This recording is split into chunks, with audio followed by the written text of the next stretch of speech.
This perilous journey, I travel to India's Himalayan mountains to take on one of the world's highest drivable roads, Kardung La. Adrenaline's definitely pumping. I'm Mosh Mukhtari. It's just me, my SUV, and this narrow cliffside road. Let's hope the Hindu gods are with me right now. This path has only inches to spare, as well as ice, snow, and avalanches. Holy f***. And then I arrive in a war zone. Here, the peace is as fragile as the air is thin.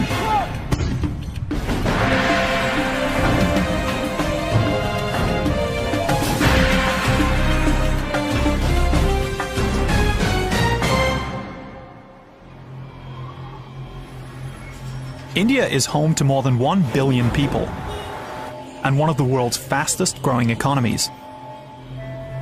But in the northernmost state called Jammu and Kashmir, these towering mountains keep this region largely isolated from the rest of the country. Here, the mountain roads are treacherous, claiming as many as 10 people each year. The twisted wreckage of a van that carried 5 German tourists to their deaths in 1990 reminds me of the hazards I'll face. And doing it at this time of year, winter time, just adds a whole new element of danger. my starting point is Leh, the capital of the Ladakh region. From there, it's a wild ride up to 5,500 meters and over the Kardung Pass, or La as it's called in the local language. My final destination is 118 kilometers away in the isolated village of Diskit. This peaceful oasis sits on the edge of a military restricted zone where nuclear powers, India and Pakistan, battle for control of the region. In good weather, locals can make the drive in a day. Well, it remains to be seen how I'll do. Along the way, I edge past 600-meter drops like this. And the authorities have not installed guardrails. You can see the road is just a gravel strip and only wide enough for one vehicle. And it's barely 10 feet wide right now. Well, here I have to literally pull right to the very edge here. And I gotta be careful that he doesn't nudge me on the way past, otherwise, well, I don't even want to think about what otherwise could mean there. Before I begin my journey, I must spend some time acclimating to the altitude. At 3,500 meters, Leh is one of the highest towns in the world, higher than any in Europe. Ladakhis call people like myself, those who live near sea level, lowlanders. And I gotta say, the mountain air is getting to me. At this sort of elevation, the altitude is a killer. That's why I have to take it easy for at least 48 hours before traveling any higher. Already, the lack of oxygen is giving me a shortness of breath and giving me slight headaches. Fingertips are also tingling too. As I go up in altitude, the air will contain less and less oxygen. I'll feel lightheaded until my body adapts. During the summer, Leh bustles with adventurers and hikers. But I'm here in mid-November. At this time of year, temperatures can drop as low as 35 degrees below, and heavy snowfall can clog roadways with up to 8 meters of snow. There's little information in the guidebooks about winter travel, so I seek help from an expert. Hey, Yuntan. Hi, Marsh. How are you? Local guide Yuntan Kunskiap knows what it takes to drive this mountain. He brings me an Indian-made Scorpio SUV, outfitted for my steep journey. The road rises more than 2 kilometers in elevation to get to the top. Locals recommend using a modified form of diesel, which helps keep the engine from stalling at low temperatures. It's equipped with new tires and specially calibrated heavy-duty brakes. Indian car manufacturers often test new automotive designs in this part of the Himalayas. If a vehicle can withstand these extreme temperatures and high altitude, it's certainly ready for the consumer market. Yuntan tells me my route will take a heavy toll on my vehicle and on me. The most dangerous, treacherous part of this whole journey is where? The real danger zone in this stretch of the Khardungla Pass lies 3 kilometers to the south of Khardungla. Right here to here. Yeah. This section of the road, just below the pass on either side of the summit, is the most brutal part of my journey. This is the avalanche zone. Official numbers are difficult to access, but these fast-moving snowslides kill people each year in the Himalayas. Have you ever been stuck in an avalanche? Yeah, I've been stuck in an avalanche twice. I see. If an avalanche buries the road and strands me, the gear I carry could mean the difference between life and death. I've got camping equipment, an emergency oxygen cylinder, and a medical kit. I also have snow chains for the tires. In ice and snow, chains add traction. Any loss of control could send me into the abyss. If I do make it to the summit of the pass, Yuntan tells me there's a victory cry. Once I hit the top, what's the phrase I need to say? Just shout Hiki Soso Hargalo 3 times, okay? Okay. Hiki Soso Hargalo. Hiki Soso Hargalo. Hargalo. Hargalo. Yes. Hiki Soso Hargalo. Yes. I may not have it quite down, but Yuntan tells me it means victory to the gods. Let's hope I remember it when the time comes. Thank you so much for telling me all of this. I hope you'll have a nice drive all the way. Great. I stow my critical gear in the back of the SUV and head to Leh's historic marketplace to buy food, just in case I get stuck on the mountain. For hundreds of years, goods from all over Asia have come through here. Tea, tobacco, silk, and spices were just some of the products that moved in and out of Leh. But many traders did lose their lives trying to tackle these dangerous mountain passes. The local language here is Ladakhi. Now, if you learn only one word, make sure it's Jule. It means hello, goodbye, please, and thank you, all rolled into one. Yeah. Jule.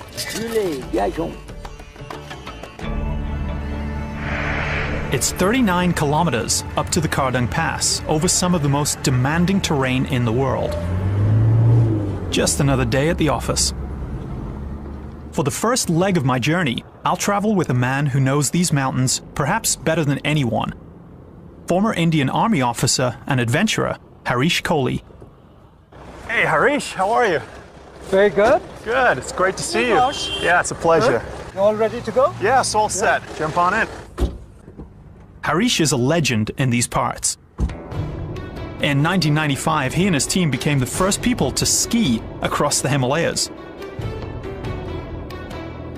For 97 grueling days, they battled altitude sickness and brutally cold temperatures.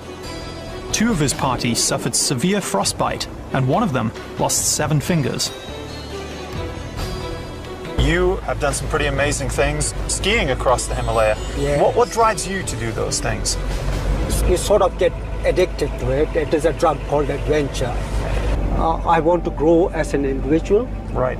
I want to know the meaning of things, and there is an urge and a desire in me to see new places. Thank goodness the skies have remained clear so far. But I need to be ready for the worst. Snowstorms materialize very quickly here. You got enough clothing, you got a sleeping bag, you got your water. Stay warm. And the satellite phone, just in case. And you have a satellite phone, and ask for a helicopter to come and pick you up. I don't know if I have that much clout, but yeah. Yeah. My peak driving elevation will top out at a whopping 5,500 meters, just a few meters below Europe's highest mountain peak, Mount Elbrus in Russia. The Army's helicopters can operate at that height, but if I find myself in a perilous situation, the area is so remote that I could spend days in the bitter cold before being rescued. The altitude in this area is what you got to be careful about. Right. You should acclimatize for at least 7 days before you go to a higher altitude. I haven't been on the mountain for quite that long. Experts say that a traveler here should rest for at least a few days before going any higher, so I should be okay. Extreme changes in altitude affect everyone differently, so it's impossible to know how dizzy I'll get. But the most severe symptoms, like confusion and loss of balance, could be deadly. Still, I feel okay for now, so I'm going to begin my journey up northern India's treacherous Khardung Pass. Traveled 24 kilometers and 1,150 meters in elevation from my starting point in the city of Leh to my first destination, the Indian Army's South Pulu checkpoint. With the tensions between India and Pakistan, authorities require all vehicles to stop and register before proceeding northward. As my companion Harish Kohli and I climb into the mountains, the dangers we face become more real. Harish points out the type of terrain that generates avalanches and landslides. You can see the size of those boulders just hanging over this road here. It wouldn't take much to knock one of those off, and I guess they would come down like cannonballs. Yeah. And this cliff here, that is easily 1,000 feet to the right here. Keep an eye on the road if you want. I'll try to keep an eye on the road. I'm not making you nervous, am I? I'm always nervous on these roads. I'd rather walk it rather than... And this is coming from a man who's skied across the entire Himalayas. No, I'm fine when I'm walking. Oh, when you're on your own 2 feet. 60-degree drop-offs are bad enough, but there's a man-made danger too. Military traffic. As you can see behind me, the Army uses this road as a vital lifeline to the Nubra Valley. Caravans of transport vehicles dominate the road. On occasion, the military even closes the route to civilian traffic to accommodate the convoys. In 1947, when India gained independence from Great Britain, the country was partitioned into Islamic Pakistan and Hindu India. The new countries argued over the exact border. In 1984, each moved troops onto the Siachen Glacier, which is on the other side of the Kardung Pass. Both countries have nuclear weapons, and as recently as the year 2000, US President Bill Clinton called the region the most dangerous place in the world today. Harish Kohli served more than 30 years as an army officer, and he still knows people fighting on the glacier today. Getting caught up in the conflict is an ever-present risk. Still, my most pressing concern is the altitude. Harish and I pause on the way up to give me a breather. Khardungla Pass at 18,380 feet is a challenge for a drive. Like Mount Everest is to a mountaineer, you're taking a risk. I'll put it flatly. You'll have a headache, which I suppose you have it now. Right. But apart from headache, the next stage is nausea and vomiting. But the altitude is going to affect much more because you're driving up rather than walking. Right. If you get to the stage of nausea, hallucination, anything like that, I would suggest that you stop at Khardungla Pass, and there is a medical post there. Get yourself checked, and only then cross the pass. Perilous journey indeed. As we continue our push up the winding south face of the Kardung Pass, I find myself in awe of the travelers and traders who have made this trek along what is known as the Silk Road, on foot. The Silk Road entered the Western imagination around 1300 AD when Venetian trader and explorer Marco Polo wrote an account of his travels to China.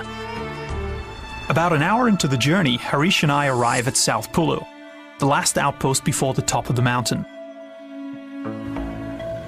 Harish is going to ride over the pass with an old hiking buddy. Marsh, Yes. this is the checkpoint where you have to show the passport. Okay, great. Thanks Okay. again. Bye. Bye-bye. I'm on my own, but if I make it to the other side, Harish will show me the area where India and Pakistan still fight today. Here at South Pulu, soldiers check to see if travelers have what's known as an inner line permit. Without it, the military forbids you from crossing over the pass. The army keeps tabs on tourists coming this close to the disputed border with Pakistan. I'm only allowed to visit the other side of the mountain for a maximum of 7 days. Military rules prohibit cameras in the office.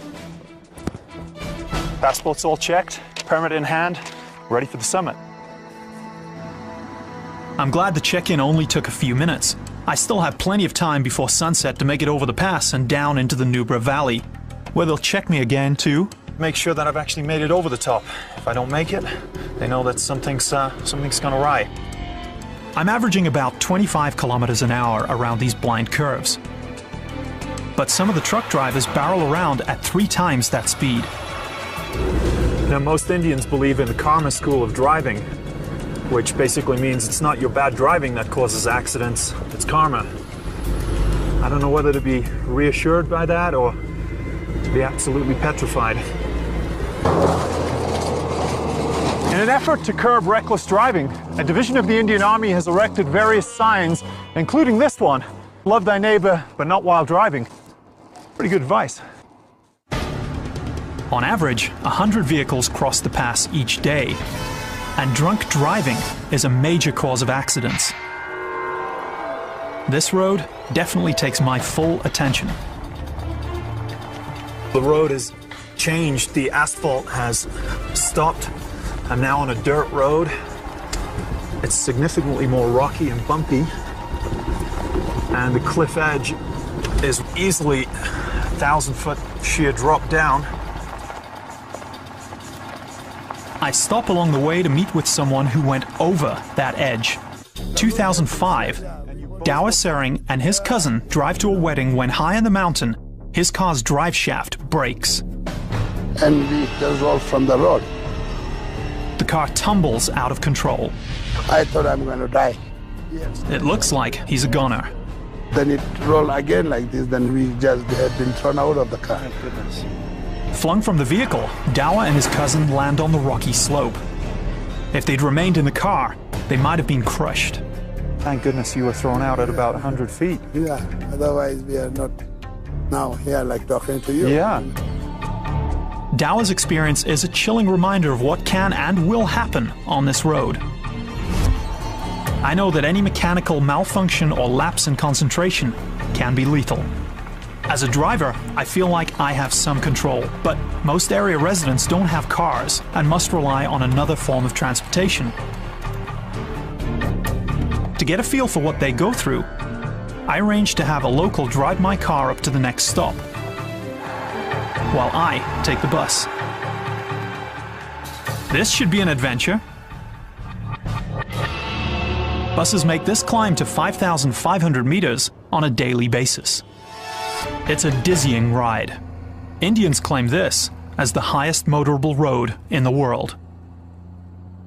Now, in the wintertime, when the roads are very treacherous, you can't put your life in the hands of the bus driver, so I'm gonna go and do as the locals do. It's a dangerous journey, but for most lay residents, it's their only choice. Well, it looks like we've loaded up the bus pretty much to capacity here. There's no heat on the bus, and the temperature outside is about 15 degrees below, so everyone bundles up.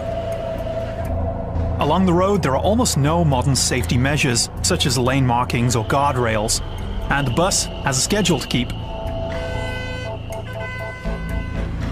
Our driver Shokat Ali Kukpa tells me he's negotiated these tight turns and local traffic for 31 years. Resident Wang Chuk Fargo translates. So I wonder how he feels holding everybody's lives in his hands every day.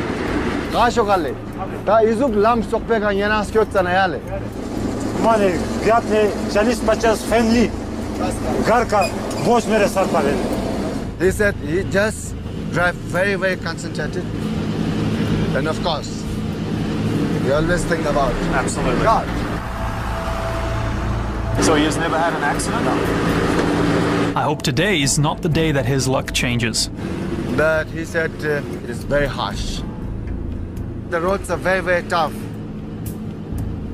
It's very shaky, it's very bumpy. Sometimes you do meet with a lot of ice, snow, landslides, you know, bridges they just washed out. Climbing this steep grade puts a lot of strain on the engine. If it overheats and stalls, the bus could roll over the edge and kill us all. Doing some quick last-minute repairs, open up that to cool down the engine. Opening vents in the front of the bus lets more cool air reach the engine block. Soon, we're back in business. From its starting point in Leh to the top of the pass, the bus gains more than 2 kilometers in altitude. This rapid ascent can cause altitude sickness, and the hairpin turns fray the nerves. I noticed that some of the passengers say prayers. Every little bit helps.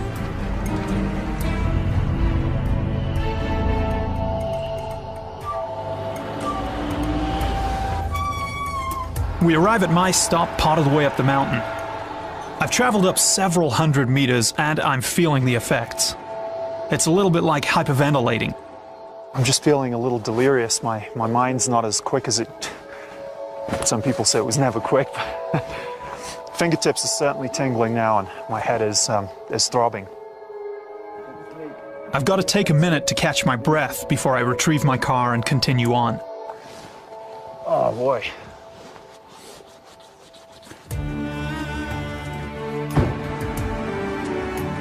Ten minutes later, I'm back in the driver's seat and feeling much better. Now, it's time to tackle the toughest leg of my journey, the summit. I'm up at around 16,000 feet. And the lack of oxygen is not only affecting me, but it's certainly affecting my vehicle. I've noticed a significant reduction in power. My car needs oxygen for its combustion engine. Less oxygen in the air equals less power. Yeah, we're hitting a little bit more rougher terrain here. Looks like the asphalt's been taking a bit of a pounding. And a lot more rocks on the road. Yeah, I've been told to beware of the army drivers on this road because they typically drive 18, 20-hour shifts backwards and forwards from the Nubra Valley to Leh.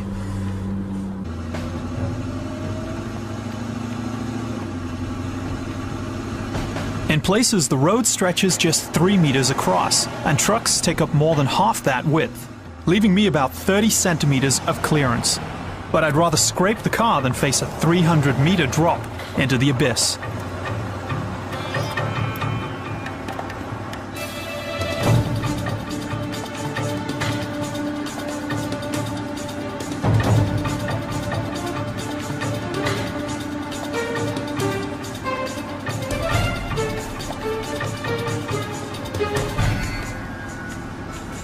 Okay, we're gonna try and pass this army truck right now. See if he's gonna give me way.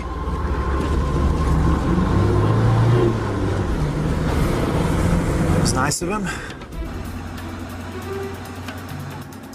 So far, so good. I'm more than 2/3 of the way to the top. Oh wow, I can see a significant amount of snow up there. It's right in between the two valleys. Every year, heavy snowfall strands drivers on the road, and when that happens, there's no telling when help will arrive. So I'm going to do everything in my power to stay safe. They recommend that you press your horn to alert the other drivers coming into these blind switchbacks. Wow, the roads are significantly worse here.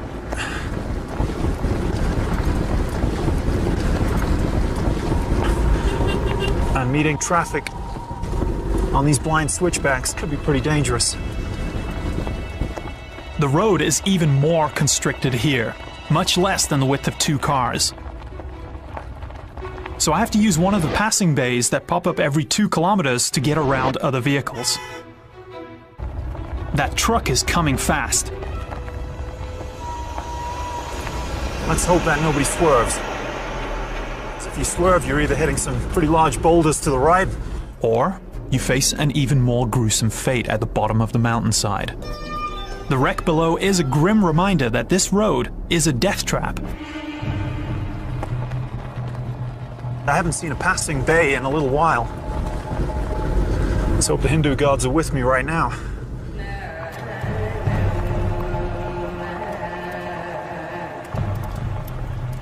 But as I go up, another problem arises.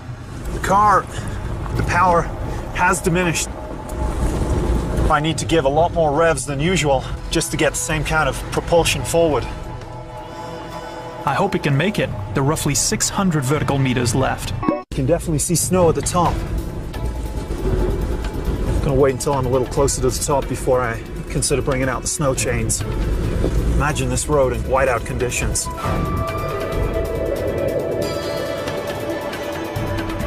Now that's a dangerous road. Closer to the top we get, the less maintained the road.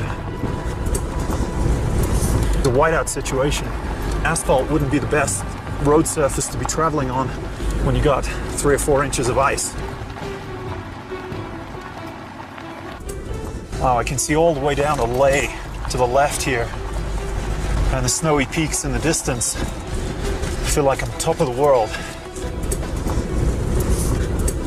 Feels like I'm on the moon. So we're approaching 5,330 meters and the air is considerably thinner.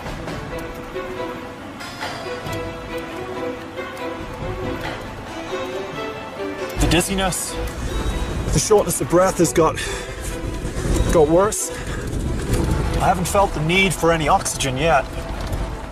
That's a good sign, but I still must make it about 300 more meters in altitude. They call this section the India Gate, with the 2 pieces of granite either side of me. Just remarkable. The boulders uphill from me look ready to roll. Landslides happen throughout the winter due to drifting snow and strong winds. I better keep an eye out for falling rock. The summit is just one challenge on my journey. Still, it's thrilling to drive at this sort of altitude. There are very few places on Earth where this is even possible. But I'm not sure this should be a two-way road. We're meeting a car head-on here. One of us has to back up. Is he gonna do the honors or not? No, looks like he back up just a touch. There's nowhere for me to go. Okay, looks like I'm gonna have to back up. Now we are inches from the edge there. Thankfully we passed. You can hear the shortness of breath in my voice here. We're approaching 18,000 feet. And it's pretty remarkable, the effects of altitude. I wouldn't have believed it otherwise, but experiencing it gives you a whole new level of respect for those people who tackle Everest and any high altitude expedition. I'm less than 2 kilometers from the top. My fingers are tingling and I'm losing some coordination. Telltale danger signs. If it gets any worse, I could pass out. I think I'm gonna pull over here because I'm starting to feel a little dizzy too. When I stop, that's when I really feel the effects. Now I'm really spinning. My head is totally going crazy. Holy shit. Back on the road, but I take it slow. It's just a little bit further to the pass. Well, it looks like I'm coming up to the top here. I'm seeing a multicolored roof. Hallelujah, I made it. I gotta remember the phrase Yuntan told me to shout. Kiki sosolagaro! Kiki sosolagaro! We made it to the top. Victory to the gods. Kiki sosolagaro! Oh, this is beautiful up here. I'm gonna park up and take a little walk around. Travelers stop to hang these colorful banners, but they're not just for decoration. They have religious significance too. These Buddhist prayer flags represent an important belief that the wind will carry their mantra in all directions, leaving travelers with only good luck. And considering I'm about to do the most dangerous part of the road, I can use all the good luck I can get. I hear there's ice on the north side descent. It's 56 kilometers to the valley, so I shouldn't spend too much time up here. Nightfall can bring temperatures as low as 35 below. At that temperature, even with special fuel, the engine could stall. And since I'm not completely acclimated, every minute up here on top of the Cardin Pass brings me closer to severe altitude sickness.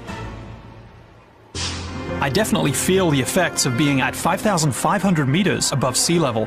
Headache, dizziness, and a little bit of nausea. The soldiers tell me that the only surefire cure is to get to a lower elevation. Hey, thank you guys. Danyewat. Jule. These guys are the real heroes up here, stationed up here in the middle of winter. I mean, this is a hot day for them, and it's minus 18 degrees. I meet Colonel Sunil Mohareel, an officer with the Border Roads Organization, or BRO. He and his men keep the roadway open all year round. And when they have to clear snow, the job gets much tougher. This work takes them to the very edge of cliffs that drop hundreds of meters. It's a vital job, but an incredibly tough assignment. You are effectively the guardian angel of this mountain. Mohareel tells me that an average winter sees 4 to 8 meters of snow. This type of accumulation turns the snowpack above the road into a ticking time bomb. Avalanche came and both roads went down. Yeah, no, a couple of men also died. 2 died? Yeah. So I'll be very careful on my way down from here. While I've been talking, the military shuts down civilian access to the north face of the road, prohibiting me from continuing on to Diskit, my destination in the valley below. I'm stranded. The army is actually transporting supplies from North Pulu all the way over to South Pulu. And they can't tell me when they're going to open the pass back up. The altitude is really beginning to affect me. Headache's gone from a little mild headache to a pretty severe one. It's been 2 hours since I made it to the top, and I feel worse with every passing minute. This is exactly what I was warned about. Coupled with all that, I'm frigidly freezing. It's about minus 20 degrees. I think I'm going to go and try and get a hit of oxygen from the army guys up here. Yeah, I thought I'd come in here and get checked out because I was feeling a little lightheaded, and the altitude can creep up on you very quickly. To determine how my body is responding to the altitude, they check my blood oxygen saturation levels. 100% is optimal. Below 80 can be dangerous. Right now, mine's down to 74. I've been told to just lie down normal and suck down this oxygen. At 5,500 meters, there's only half as much oxygen in every breath as there is at sea level. Doctors recommend transporting anyone with severe sickness to lower altitudes as quickly as possible. Even a few hours delay can mean death. Luckily for me, I respond well to the oxygen and haven't gotten very sick. I'm just supplying more pure oxygen to my red blood cells. Headache's gone. I can think a little clearer. See, the blood oxygen levels have gone up to 100 already. So thank you very much. It's beautiful up here, but I'm anxious to get back on the road before the sun begins to set. I'm told the conditions on the north side of the mountain are worrisome. I walk down to take a closer look. I'm about 50 feet from the top of the Kardung Pass, and as you can see, the conditions are snowy and very icy.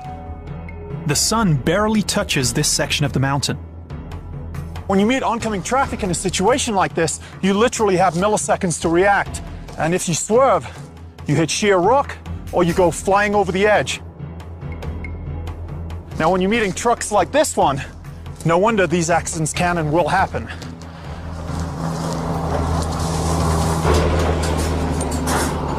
You really don't want to be meeting one of those on a blind switchback. I head back to the pass and receive good news. I'm finally clear to leave. I've seen a lot of these trucks pulling off snow chains. I'll take their cue and use chains for my dangerous descent as well. I say goodbye to Kardungla summit. Altitude definitely affected me.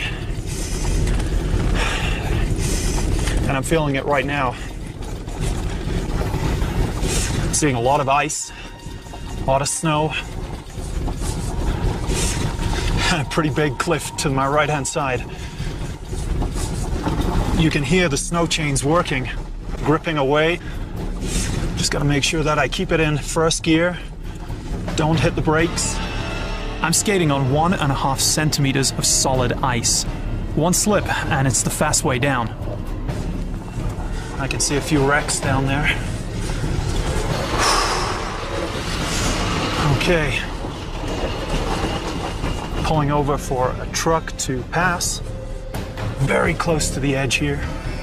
And all it takes is a slight nudge. Whoa, there's barely enough room.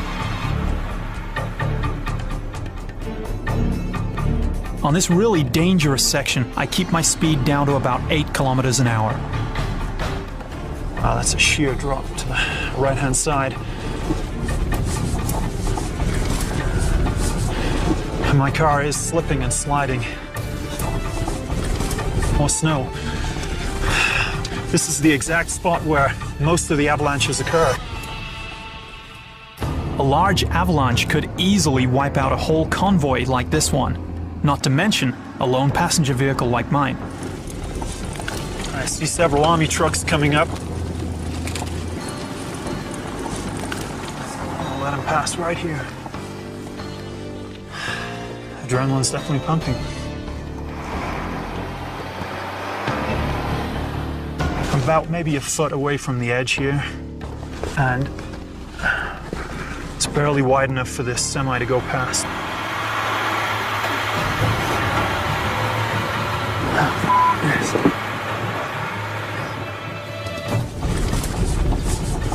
Definitely feel the tires sliding.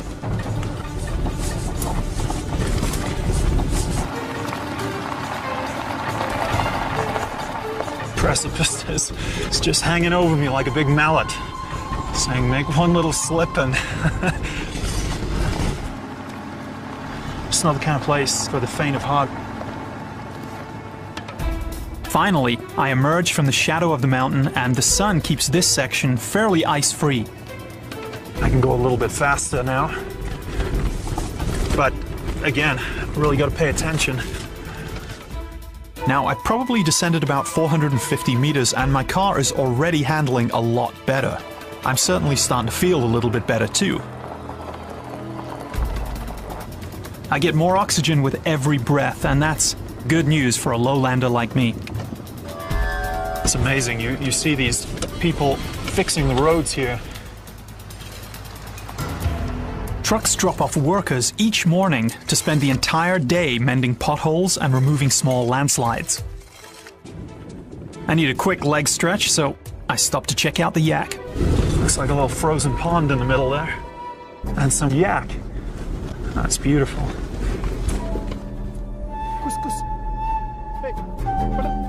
Locals harvest their wool to make clothing. Just remarkable. The temperature's got to be around minus 20 degrees. They're very comfortable in it. I'm not. So I'm going to head back into the car.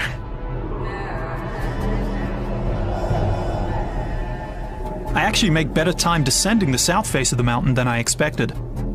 The conditions could have been much, much worse. It's all downhill for a bit. Although this is beautiful scenery, I mean, one wrong move, you could pop a tire, could be any number of things that could happen here. They hit a little patch of ice out of the blue.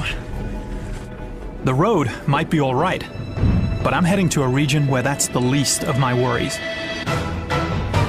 Last leg of my journey to the town of Diskit takes me through the Nubra Valley and close to the disputed zone between India and Pakistan.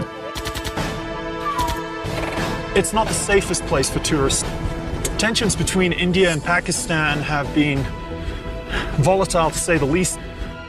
It's here that the two nuclear powers duel, each defending their honor and claim on this isolated patch of Earth. Just a little bit further on the rugged and often icy north slope before I reach my next milestone. Right, well, we're approaching the Indian Army's North Pulu checkpoint. And believe me, this is a welcome sight.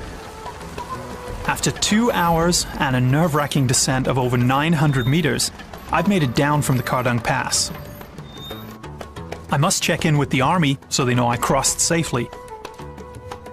This also allows them to monitor my stay in this militarily sensitive valley, just kilometers from the fighting on the Siachen Glacier.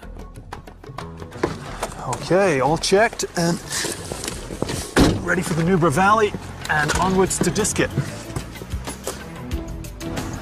After the checkpoint, the road quality improves. At long last, pavement. And something new, there are even a few guardrails along here. The further I head to the Nubra Valley, the stronger the military presence is. Now I'm passing through the small village of Kalsar.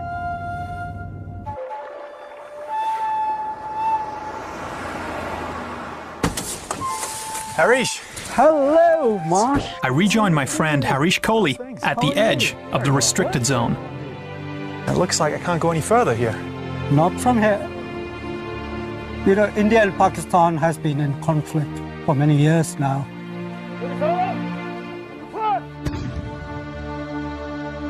In the 1980s, Harish was a commander with the Indian military and spent time stationed on the glacier. It's a place where the fighting is not the only lethal element. So I know how the altitude affected me going over the Kardungla Pass. How is the altitude affecting the soldiers? Terrible, absolutely terrible. Every day there are casualties not only from the bombs, but also from high altitude sickness. This conflict kept the valley closed to tourists until 1994. Even now, the military keeps a close eye out for spies and terrorists traveling along this road. The sun is setting, so it's back in my car and onto my destination.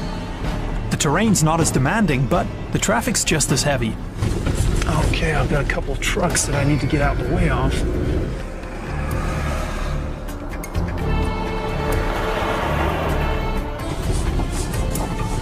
They certainly like to cut it close.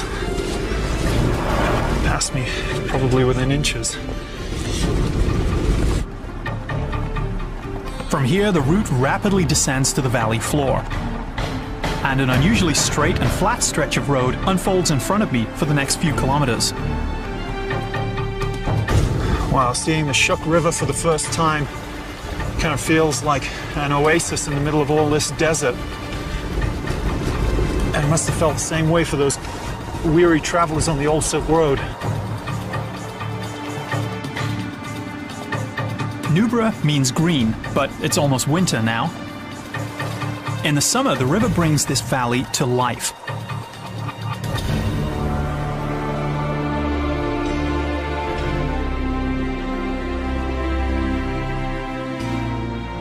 I'm about 23 kilometers from Diskit and about 3,700 meters above sea level.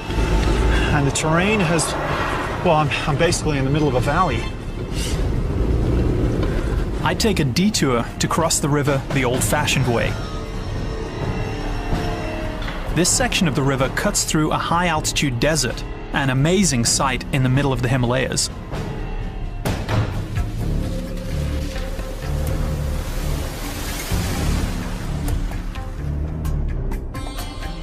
While I'm out here, I stop for a taste of what travel must have been like on the ancient Silk Road. These camels are descendants of the ones traders like Marco Polo used to pack goods over the Kardung Pass.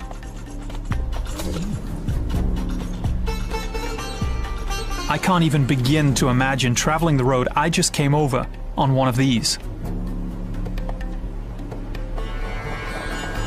Back on the road. Well, almost. At least the camel wouldn't have gotten stuck.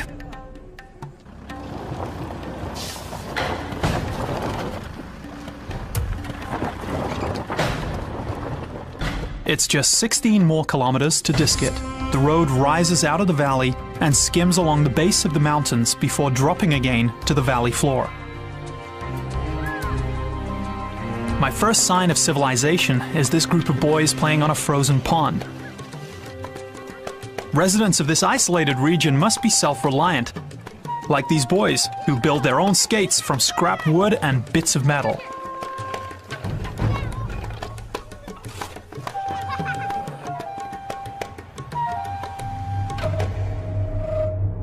Finally, I arrive in Diskit. The population is only 500, but it is the main village of the Nubra Valley. Not much has changed here over the centuries. On a hill overlooking the town is the Diskit Gompa, or Buddhist monastery. For almost 600 years, it has stood as a beacon of peace, even as the war with Pakistan rages nearby. It's a welcome respite after the harrowing journey over the pass. This is one of the oldest and largest Buddhist monasteries in the Nubra Valley. It's been around since the 1420s AD. There are approximately 120 Buddhist monks living here. The religious center doubles as a school. The young boys from the village attend classes, but they also like to play on the rocks around the monastery.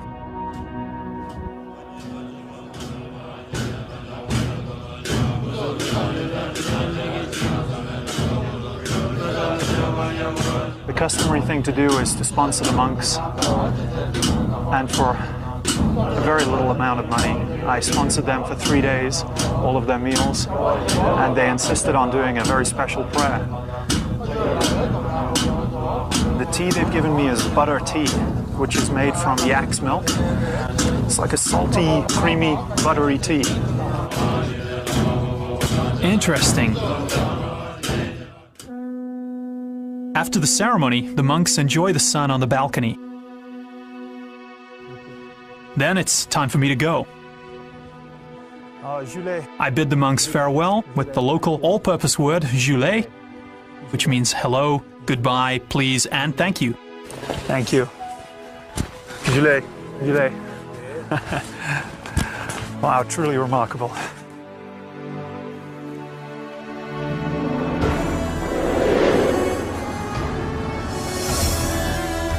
I've completed my 118-kilometer journey from Leh and conquered the Kardung Pass. I've experienced the thrill of one of the highest roads in the world and met people who tackle some of the most extreme conditions the Earth has to offer. And despite some modern touches, the isolation and stark beauty of this region continue to define it as one of the most remarkable places on Earth. The treacherous part of this whole journey is where? The real danger zone in this stretch of the Khardungla Pass lies 3 kilometers to the south of Khardungla. Right here to here. Yeah. This section of the road, just below the pass on either side of the summit, is the most brutal part of my journey. This is the avalanche zone. Official numbers are difficult to access, but these fast-moving snowslides kill people each year in the Himalayas. Have you ever been stuck in an avalanche? Yeah, I've been stuck in an avalanche twice. I see. If an avalanche buries the road and strands me, the gear I carry could mean the difference between life and death. I've got camping equipment, an emergency oxygen cylinder, and a medical kit. I also have snow chains for the tires. In ice and snow, chains add traction. Any loss of control could send me into the abyss.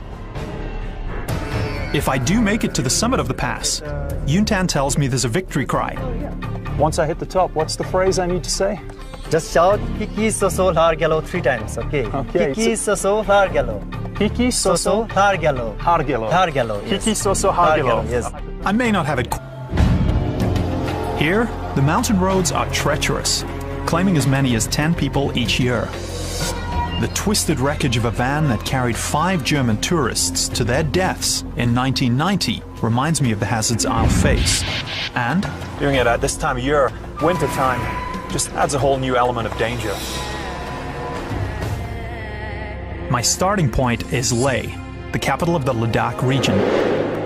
From there, it's a wild ride up to 5,500 meters and over the Kardung Pass, or La as it's called in the local language.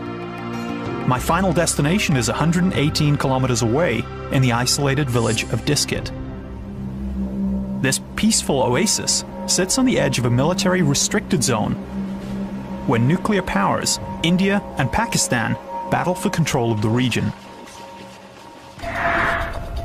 In good weather, locals can make the drive in a day. Well, it remains to be seen how I'll do. Along the way, I edge past 600-meter drops like this. And the authorities have not installed guardrails. You can see the road is just a gravel strip and only wide enough for one vehicle. And it's barely 10 feet wide right now. Well, here I have to literally pull right to the very edge here, and I gotta be careful that he doesn't nudge me on the way past, otherwise, well, I don't even want to think about what otherwise could mean there. Before I begin my journey, I must spend some time acclimating to the altitude. At 3,500 meters, Leh is one of the highest towns in the world, higher than any in Europe. Ladakhis call people like myself, those who live near sea level, lowlanders. And I gotta say, the mountain air is getting to me. At this sort of elevation, the altitude is a killer. That's why I have to take it easy for at least 48 hours before traveling any higher. Already, the lack of oxygen is giving me a shortness of breath and giving me slight headaches. Fingertips are also tingling too. As I go up in altitude, the air will contain less and less oxygen. I'll feel lightheaded until my body adapts. During the summer, Leh bustles with adventurers and hikers. But I'm here in mid-November. At this time of year, temperatures can drop as low as 35 degrees below, and heavy snowfall can clog roadways with up to 8 meters of snow. There's little information in the guidebooks about winter travel, so I seek help from an expert. Hey, Yuntan. Hi, Marsh. How are you? Local guide Yuntan Kunskiap knows what it takes to drive this mountain. He brings me an Indian-made Scorpio SUV, outfitted for my steep journey. The road rises more than 2 kilometers in elevation to get to the top. Locals recommend using a modified form of diesel, which helps keep the engine from stalling at low temperatures. It's equipped with new tires and specially calibrated heavy-duty brakes. Indian car manufacturers often test new automotive designs in this part of the Himalayas. If a vehicle can withstand these extreme temperatures and high altitude, it's certainly ready for the consumer market. Yuntan tells me my route will take a heavy toll on my vehicle and on me. The most dangerous travel. This perilous journey, I travel to India's Himalayan mountains to take on one of the world's highest drivable roads, Khardung La. Adrenaline's definitely pumping. I'm Mosh Mukhtari. It's just me, my SUV, and this narrow cliffside road. Let's hope the Hindu gods are with me right now. This path has only inches to spare, as well as ice, snow, and avalanches. Holy. And then I arrive in a war zone. Here, the peace is as fragile as the air is thin.